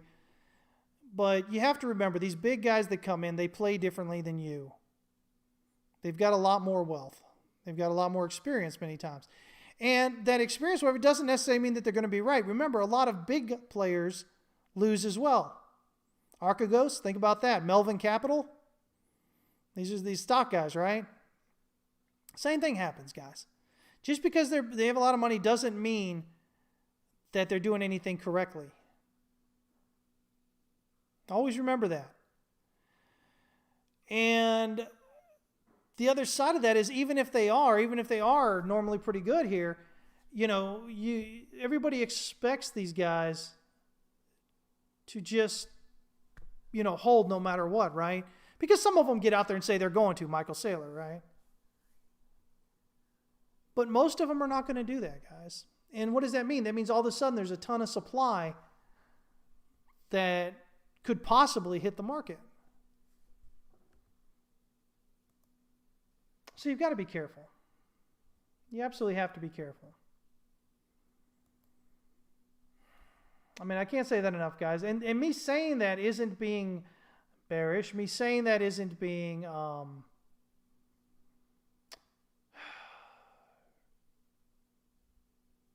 unbelieving in Bitcoin and whatnot. It's being realistic, guys. Okay? And you have to get that. I mean, if you're not, you're going to be the rest of the suckers who end up losing all that money all the time. Okay? Don't want to do that. You want to be able, especially if you've made good money on this move, the last thing you want to do is lose it. That doesn't mean you have to sell today. It doesn't mean you have to sell tomorrow or anything like that, but it means you need to be paying attention and not just on that hype train. Not just on that Bitcoin emotional hype train.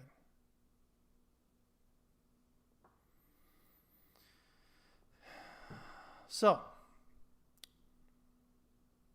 things are where they are. Right now, we've got some bearish divergence on the monthly, as you can see here. From the previous all-time high in there, 2017 till now.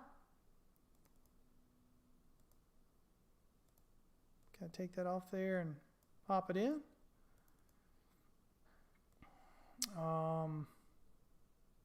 But again, there's kind of a big move in the middle here. I'm not overly confident about that bearish divergence, but it is showing some pullback here. Overall volumes decreasing. Again, people talk about the fact that all these coins are leaving the exchanges, but again, guys, you have to remember, in 2017, I would have been much more bullish about that, but especially since 2017, the whole "not your coins, not your crypto" thing, that mantra is out there. We've had lots of exchanges go under. We had, again, I keep talking about the guy up there in Canada, the CEO of Quadra, whatever the heck that exchange was, who died apparently, and he was the only one that had the keys to access the cold wallets there with the company. So yeah, people are going to, especially if they're buying, especially if they're large investors, large buyers, they're going to move it off there because you don't want, what happens if something happens? What happens if something happens? There's no guarantee that these funds won't be hacked, right? But even beyond that, these big guys have to custody, usually. There's laws about how they can hold their money. So if you have to custody, you're not going to be custodying on the exchange usually, right? I mean, I know Coinbase has a custody. I haven't delved into exactly how that works or anything, but that doesn't mean they're going to go through Coinbase. Maybe they go through something else. You have to move your coins off the exchange. But as we also see, the coins enter the exchange pretty quickly when price turns around, right? So I'm not such a big... to me, it's not so bullish as it is for most people that these things happen, that more coins are leaving the exchange. So what? So what? You say, oh, because they say it out of the same side of the mouth, right? Or the opposite side of the mouth. So one side of the mouth, they say, oh, look, it's all this 1,500 or 2,000 Bitcoin are coming off Coinbase. It's a large investor, right? It's a large company, right? Out of one side of their mouth. Out of the other side of their mouth, they say, oh, well, again, that's bullish, right? Because it's coming off there. But again, if it is a big company, then they probably, custodying it somewhere. And, they might or might not have longer term opinions about it. But we don't know for sure. But the people are sure heck going to ignore that. Let me see here. Oh, let me see here. Wouldn't a top 10 index ETF just be the end game for easy money for all of us? That would be something interesting. I'll tell you what. I know today, today there's 3 Ethereum ETFs that are launching in Canada, I believe, today. So we've got that going on there, right? But, again, guys, when you're looking at this, there's so much that people ignore, so much that people, choose to ignore because it would affect their emotional bias on what's going on. Here's the 15-minute for coin. This is Coinbase, of course. Man, all the stuff going on lately about the direct listing and IPOs and all that. Man, there's just so much dumb arguing going on online.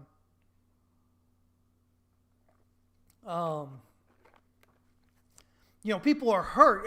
What it is people are emotional because if Coinbase execs are dumping onto them, then that says to them that they don't believe Bitcoin's going to go higher, which the delicate sensibilities of those who are emotionally tied to Bitcoin are then offended.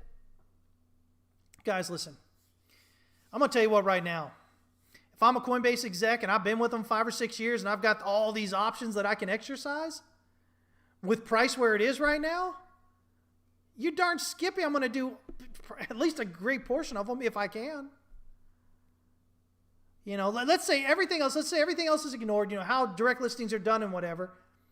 If we're going public and I can sell them to y'all that are going to buy them, you're darn right I'm going to sell them. That was why I wanted those. That's why I agreed to those options. So that I could make a buttload of money if and when the company went public. You darn right. I don't care about you.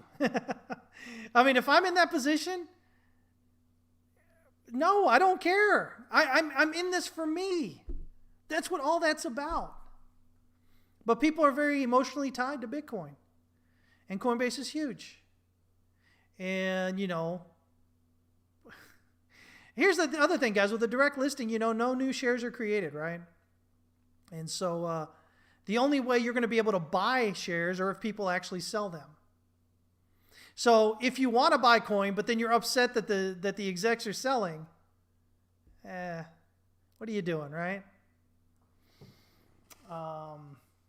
Mark says these people probably worked on meager salaries compared to their options. Oh, I'm sure. I'm sure the boatload of what they were offered in terms of to get them to stay there and work were their options. That's usually the way it is, guys.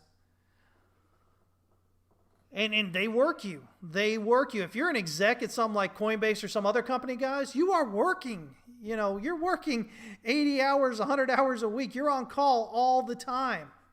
You're always putting out fires. You can try to take a family vacation, but more times than not, you're probably taking a flight to put out some fire somewhere in the middle of it.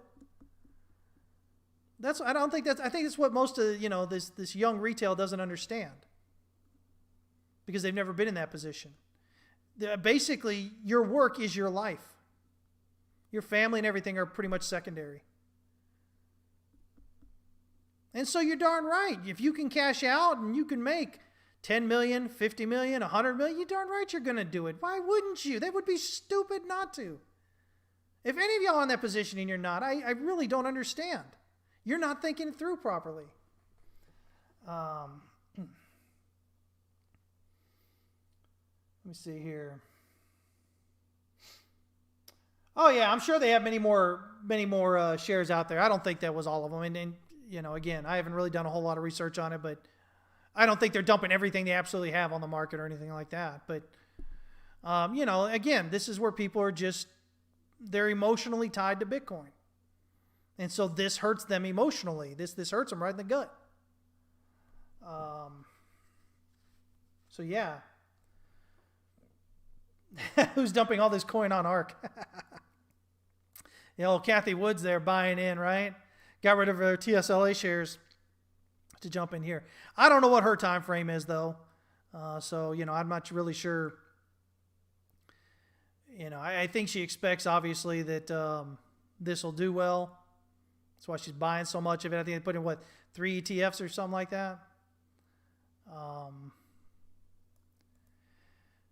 Let me zoom out here, but let me see if I can zoom out some. I hate new listings of things, coins, and everything, because there's just no real anything, to kind of figure out what's going on. No real history. Right now, we're just in this range, guys. It looks like we're building a pretty decent little descending channel here. I mean, while those things hold, I don't really expect anything to happen. If we can get a breakout above this descending resistance here, so that's probably up here around $340 or so.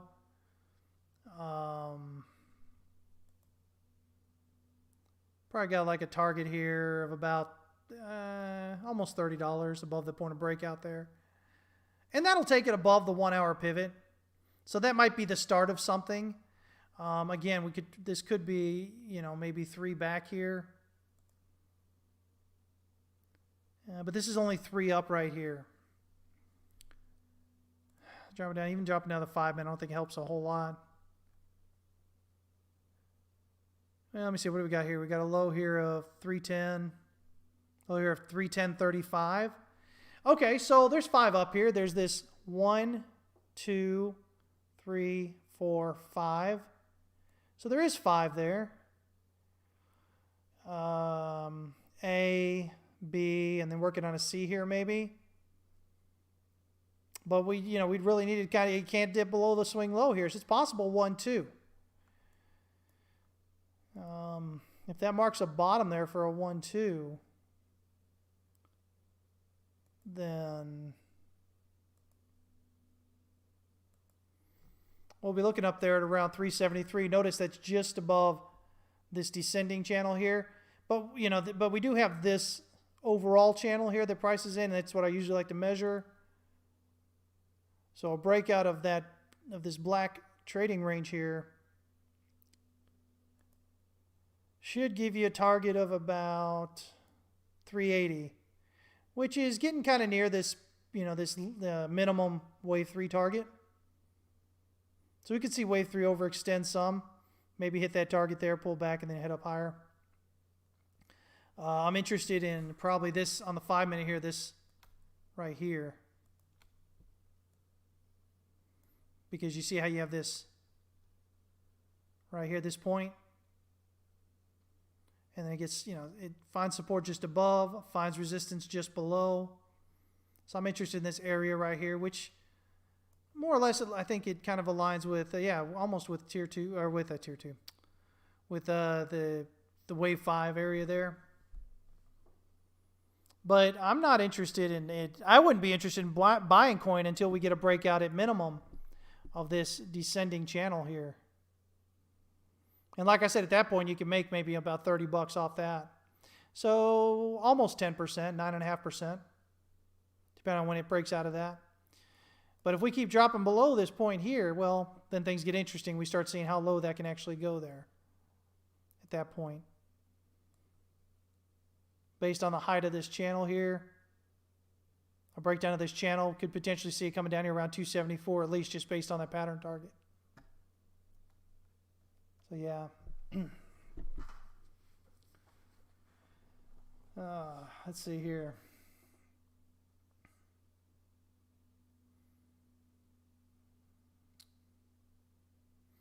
Let me see here. Coin, they are now in agreement and showing 199.2 million shares. Yeah. Mark says, what do you mean all new listings only ever rocket to the moon? No history required. Oh, okay, you're joking there. Yeah. Yeah, no, definitely, obviously not. I actually had a member ask me yesterday about a certain new listing of a coin, and then they asked me, how long do you usually wait before you enter something like that? And I'll be honest with you guys.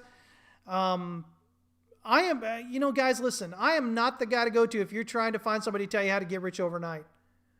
That isn't going to work. I'll tell you now, you're going to do whatever you're going to do. So I don't usually chase new listings. I want to see some kind of history with it. There's no reason for me to waste, to put my money at risk like that. Even with proper risk management and everything, it's money that I don't have to lose. Why? Again, guys, we talk about the difference between entering a trade just because there's a chance and entering a trade, because it's a higher confidence trade because it makes sense. Most of the traders that you guys see out there, maybe y'all are in this too, you're entering trades just because there's a chance and you're not waiting for confirmations and you're losing money. That's that impatience we talk about all the time, which is an emotional response. You guys want to get that under control. There's no reason why put in money if you're likely going to lose it? For me, it doesn't make a lot of sense. And I don't think it would make a lot of sense for y'all if you stopped and really thought about it as well. Let me see here. Let's see here. Yeah, Hank says high returns always equal high risk. If someone tells you different, kick them where it hurts. I wouldn't advise you to go getting physical out there and kicking people. I don't want to be sued. But yeah, no, Hank's got the right idea there, though, guys. The more risky something is, or the more, the higher the potential profit, the more risky it likely is. You have to. That's your trade-off, guys. If you want that potential ridiculous return, you're going to have to take on a lot more risk, which means there's a lot more opportunity for you to be wrong. I don't have to do that. I'm not interested in doing that. I'll take bread and butter trades all day, every day. Just stack that money. I'm not worried about making, $1 million off $10 overnight. Some people are. Some people enjoy that. It is what it is. But I think if you want to be a successful trader consistently, guys, I think you got to get off that mindset. You got to go and look at what trades work consistently for you. And then just repeat them. Trading, guys, really is nothing more than just finding what works and repeating it over and over and over again. The problem is most new traders don't take time to figure out what really works for them. They go chasing after one promise to the next about getting rich tomorrow. And I don't blame them. It's an emotional thing. It would be great, right? But it also means, historically, that you're going to lose your money. Yeah. You can help me stack, Mark?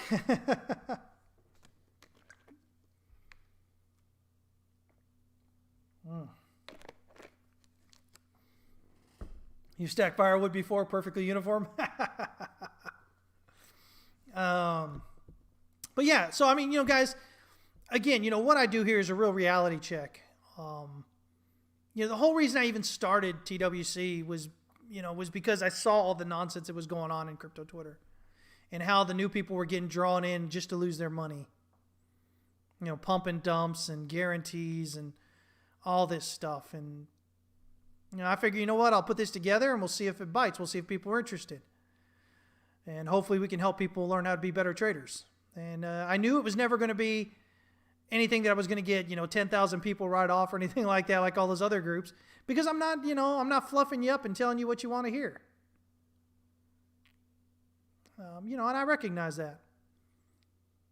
But, again, if you're serious about trading, if you're serious about learning how to do it so that you can do it for a long period of time, which at the end of the day is so much more beneficial than trying to get a one-off on a run, that's what we do, right? Anyway, Tail, what's up, man? I see you checking in. So, yeah, again, coin, it's pretty low there. I'm not... Locally here, I'm not convinced. Locally here, you could see a triangle forming here potentially, right? ABC, ABC, ABC, A, B, C, D, E, and then pop on down lower. So that would make this a 1, 2, and this is a 3 potentially. And then a 4 here, and then a 5 coming down. We just kind of back out of it, 1, 2, 3, 4, 5. And then maybe we get an ABC here. And then 1, 2, nope. Yeah, see, looking at there, I don't know, maybe this would be a 1, 2, 3, 4 here, and then a 5 coming down. But if it is, if this ends up being a triangle here, again, your pattern target is probably going to take you below that wave 1, maybe. Yeah, see, you're pretty right there on it. Pretty close to it either way. So I wouldn't be excited. I wouldn't be interested in buying any coin right now, coin. I'd want to see at least a breakout above this descending channel here. Really a breakout of this and follow through of this local range here. If it does that, you get a lot of potential further upside. But until it does that, it's very vulnerable to continuing lower there. Let's see here. Just for fun, the DOGE of stocks, GME, explain that one. What do you want me to state? What do you want me to explain about it? I haven't even looked at GME forever. Since February 3rd. Consolidation. Yeah, that was that chart trying to pull it off there. Let's see here. It's up here. We kind of pull off here. This is consolidation right here. This could potentially be, if I'm looking at this could be a wave 4 here with a 5 coming up. A, B, C, A, B, C, A, maybe B or B still working out, and then C still coming in. So A, B, C, D, E, and then a final thrust up. It could be summer before this thing breaks out. If we're looking at this. And there's no guarantee this is a triangle at the moment, but it looks like it may be, making one. Again, A, and then A, B, C probably for B. And C coming down here. Then D, and E, maybe something like that.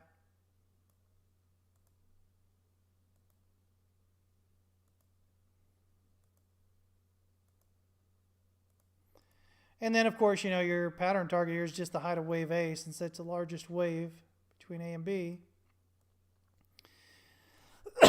And then wherever E finishes off, could be around this area. You'd be looking up there at $600 or so, maybe a bit higher. Maybe 700. Again, depends on where wave E ends. But then that would be it. That would be 5. If this is a triangle, this is necessarily 4, which means necessarily, you get this thrust. I remember, guys, if you get this triangle on an advance, it's going to be your wave 4. It comes right before your final move, your thrust, which is your wave 5. So, yeah, I think that's potentially what we got going on here if it continues to do this. If it continues to work in 3 waves, printing out C, D, and E there. Let me see here. Tal, what's up, buddy? Man, one of my favorite people right there. Lives all the way on the other side of the world, unfortunately. You know, one of these days, guys, man, I hope I'm able just to have the time to visit some of y'all, really. I haven't been traveling in forever. COVID just makes it a real... But, man, I'd love to meet you guys in person, really. He says, you are right about being tried emotionally. Yes, it might be an emotional decision, but today I cashed out of all my positions. You know, I mean, yeah, you know, and here's the thing, guys. You know, if you're in profit, that's the way to be. And the best part about cashing out in profit is that you now have more cash, you know, a larger capital that you can put into a new position. So yeah. I mean, you know, I can't tell you guys enough how important actually taking profit is. I mean, it affects you on your emotional level, your psychological level. If you consistently take profits, if you learn to do that, I believe it honestly makes you a better trader because you're not so emotionally tied to the markets anymore. And you get to see results for your efforts. Like Onyx King was talking about earlier, you know,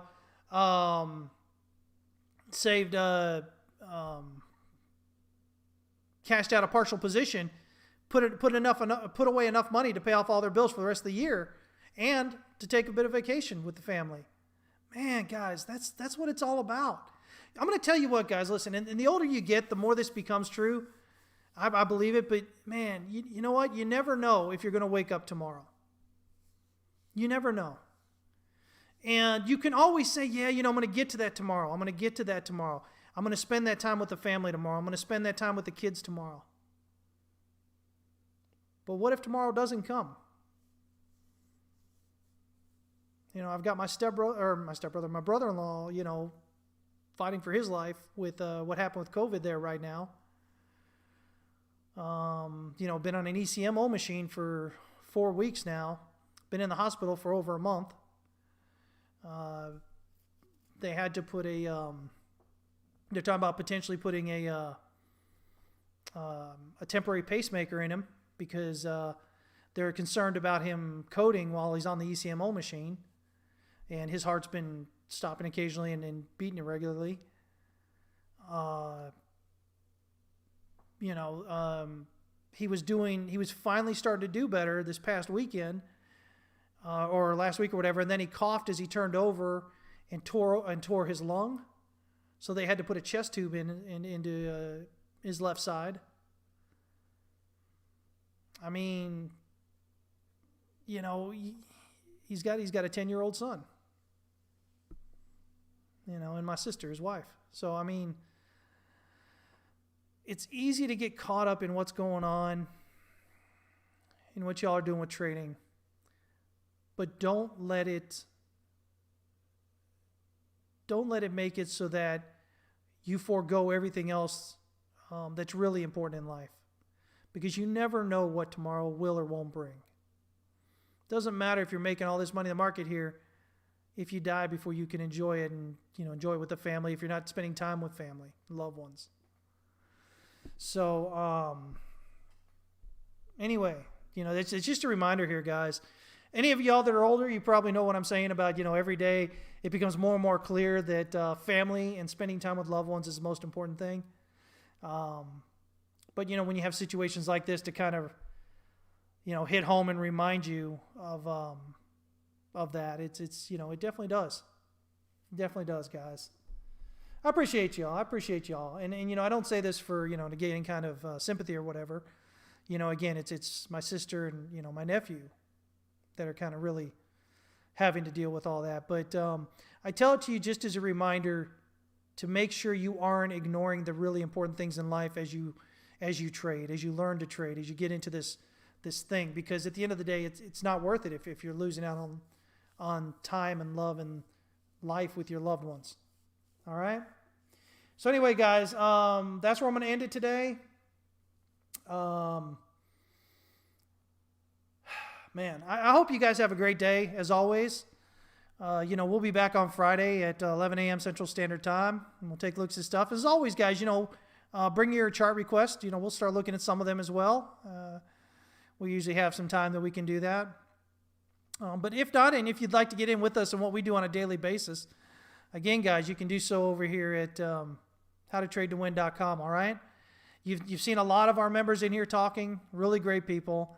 It's an amazing community to trade with, guys, because I can't, unfortunately, stay up with you guys 24 hours a day and give you a play-by-play on the market.